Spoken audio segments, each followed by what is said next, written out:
सवाल यह है कि नाटक में युवा वर्ग आकर्षित क्यों नहीं हो रहा है। ग्लैमर है, ग्लैमर। नाटक में ग्लैमर नहीं है। एक मुझे सिद्धे गुरु की एक बात बहुत याद आती है। वो कहते थे कि फिल्म में आदमी बड़ा दिखता है, टेलीविजन में आदमी छोटा दिखता है और रंगमंच में आदमी आदमी दिखता है। यह वो कहा करते थे वो। तो यही हमें फर्क समझना चाहिए कि 30 विद्यार्थी हर साल भारतेंदु नाट्य अकादमी से पास हो रहा है। सत्यजीत रे एकेडमी के अंदर 6 महीने की ट्रेनिंग करके आ रहा है। सरकार उसको सब चीज दे रही है। सरकार ये क्यों नहीं कहती है कि तुम रंगमंच कर रहे हो, अगर यहां से तुम्हें डिग्री मिली है तो तुम्हें 3 साल अनिवार्य रूप से रंगमंच करना है।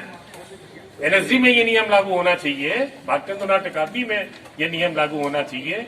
जैसे ही करता है मालूम चला वो एक वेब सीरीज बन रही है, मुझे कास्ट कर लिया गया और फेसबुक में मैंने आज इसके साथ किया, उसके साथ किया।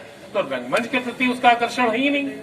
वो तो रंगमंच की ट्रेनिंग इसलिए ले रहा है कि मुझे फिल्म, वेब सीरीज और टेलीविजन में काम मिले। इसे पास भी देंगे, वो आपका नाटक देख के आके आपके ऊपर एहसान जताएंगे। क्या हम आपका नाटक देखने तो आए थे? बिल्कुल सही।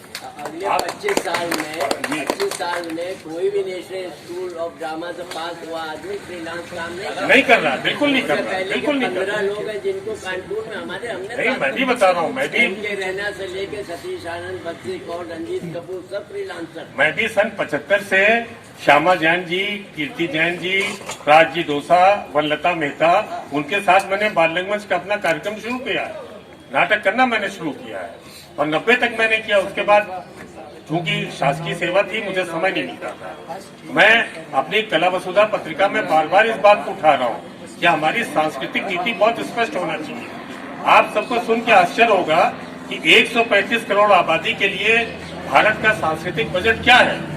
आप सोच लीजिए फिर आप क्या सांस्कृतिक पॉलिसी होगी।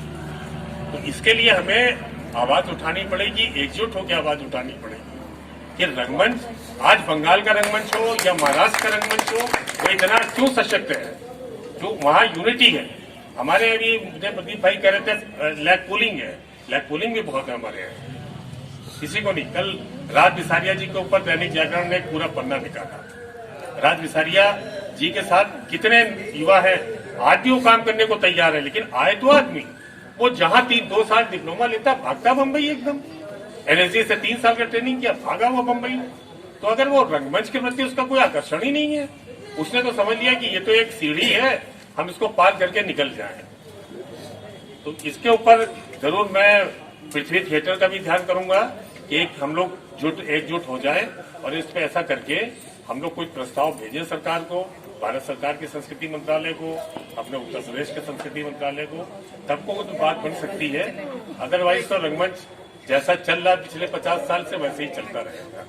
वो आदमी दिखाई नहीं पड़ रहा है। वो कहा जाता है ना कि रंगमंच में आदमी दिखता है, तो कहाँ दिख रहा है, वही नहीं दिख रहा है।